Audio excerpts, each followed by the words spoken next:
Hi friends, ನಮಸ್ಕಾರ ರೀ. ಎಲ್ಲರಿಗೂ ರಮ್ಯ ಮನೆ ಅಡುಗೆ ಚಾನಲ್ಗೆ ಸ್ವಾಗತ. ಇವತ್ತು ಉತ್ತರ ಕರ್ನಾಟಕ ಕಡೆ ಮಾಡುವಂಥ ಸೊಗಸಿ ಪಲ್ಯನ ರುಚಿಕರವಾಗಿ ಹೇಗೆ ಮಾಡೋದಂತ ಹೇಳಿ ನೋಡೋಣ. ಒಂದು ಮಿಕ್ಸರ್ ಜಾರ್ಗೆ ಒಂದು ಸ್ವಲ್ಪ ಬೆಳ್ಳುಳ್ಳಿ, ಹಾಗೆ ಒಂದೆರಡು ಮೂರು ಹಸಿಮೆಣಸಿನ್ಕಾಯಿ, ಒಂದು ಸ್ವಲ್ಪ ಜೀರಿಗೆ, ಸ್ವಲ್ಪ ಉಪ್ಪನ್ನು ಹಾಕ್ಕೊಂಡು ಇದನ್ನು ಪೇಸ್ಟ್ ಮಾಡಿ ತಗೊಳ್ಳೋಣ. ಖಾರ ನೋಡಿಕೊಂಡು ಮೆಣಸಿನ್ಕಾಯಿನ ಹಾಕ್ಕೊಳ್ಳಿ. ಈ ಕಡೆ ಒಂದು ಪಾತ್ರೆ ಇಟ್ಕೊಂಡು ಅದಕ್ಕೆ ಒಂದು ಸ್ವಲ್ಪ ಎಣ್ಣೆ ಹಾಕ್ಕೊಂಡು, ಎಣ್ಣೆ ಚೆನ್ನಾಗಿ ಕಾಯ್ದ ನಂತರ ಒಂದು ಮೀಡಿಯಮ್ ಸೈಜ್ ಈರುಳ್ಳಿನ ಕಟ್ ಮಾಡಿ ಸೇರಿಸ್ಕೊಂಡಿದ್ದೀನಿ.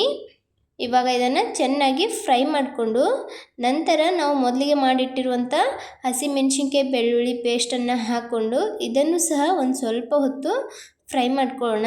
ಬೆಳ್ಳುಳ್ಳಿ ಹಸಿ ವಾಸನೆ ಹೋಗೋವರೆಗೂ ಚೆನ್ನಾಗಿ ಫ್ರೈ ಮಾಡಿಕೊಂಡು ನಂತರ ಒಂದು ಸ್ವಲ್ಪ ಅರಿಶಿನ ಪುಡಿ ಹಾಕ್ಕೊಂಡು ಇದನ್ನು ಒಮ್ಮೆ ಫ್ರೈ ಮಾಡಿ. ಈ ಥರ ನೀವು ಒಮ್ಮೆ ಟ್ರೈ ಮಾಡಿ, ತುಂಬ ಚೆನ್ನಾಗಿರ್ತದೆ. ಇವಾಗ ಸೋಸಿ ತೊಳೆದು ಕಟ್ ಮಾಡಿರುವಂಥ ಸೊಗಸಿ ಪಲ್ಯನ ಇದಕ್ಕೆ ಸೇರಿಸ್ತಾ ಇದ್ದೀನಿ. ಸೊಗಸಿ ಪಲ್ಯನ ಹಾಕ್ಕೊಂಡು ಇದನ್ನು ಚೆನ್ನಾಗಿ ಎಣ್ಣೆ ಒಳಗೆ ಫ್ರೈ ಮಾಡ್ಕೊಳ್ಬೇಕಾಗ್ತದೆ.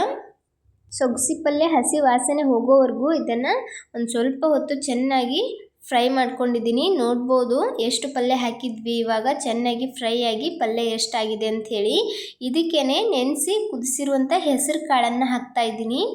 ಹೆಸರು ಕಾಳನ್ನು ಒಂದು 5 ಗಂಟೆ ನೆನೆಸ್ಕೊಂಡು ನಂತರ ಅದನ್ನು ಒಂದು 2 ವಿಜಿಲ ಕೂಗಿಸ್ಕೊಂಡಿದ್ದೀನಿ.